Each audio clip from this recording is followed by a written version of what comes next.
Hello everyone, আশা করি সবাই ভালো আছো। আজকে আমি তোমাদেরকে দেখাবো একটা বোতল আর্ট। তার জন্য লাগবে একটা বোতল, যেটা আমি রাস্তা থেকে ঘুরিয়ে এনেছি, আর নিয়েছি পাটের দড়ি, ফেভিকল, আঠা আর কিছু বাদামের খোলা।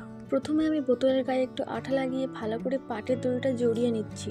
প্রায় 300 কোটি বছর পর আমি এটা কমপ্লিট করতে পেরেছি। প্রথমে না বুঝতে পারছিলাম না যে কি রং দিলে ভালো লাগবে। তারপর ভাবলাম, রংধনুর যখন 7টা রং আছেই, তখন তো ভেবে লাভ কি।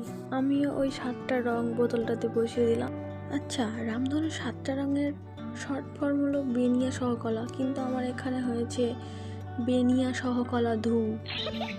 তারপর কি করবো বুঝতে পারছিলাম না, তাই বাদামের খোলাগুলোকে ফুলের মতো করে সাজিয়ে দিলাম। আর সত্যি বলতে আমি আশাই করিনি যে ফাইনাল লুকটা এত সুন্দর হবে। আমার তো এটা ভীষণ পছন্দ হয়েছে। তোমাদের কেমন লাগলো অবশ্যই কমেন্ট করে জানিও। এই ফুলগুলো আমি নিজে বানিয়েছিলাম।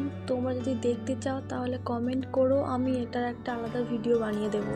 আর তোমরা অনেকেই ভিডিও দেখো কিন্তু সাবস্ক্রাইব করো না, প্লিজ ডু সাবস্ক্রাইব।